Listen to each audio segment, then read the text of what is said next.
Оваа агенција, блиска до владеачката партија, била одговорна за безбедноста на кабаретот во Кочани во ноќта кога се случи трагедијата што одзеде 59 невини животи.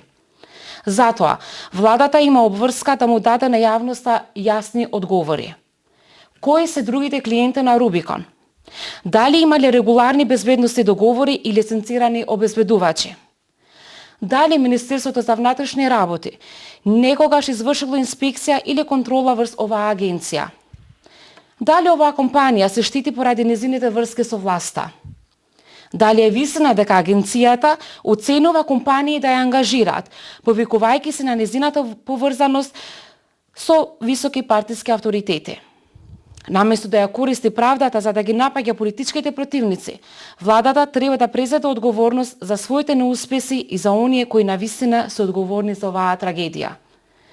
Демократската унија за интеграција бара целосна, непристрасна и правдана истрага за овој случај, како и одговорност од сите кои дозволиле да се случи ваква ситуација.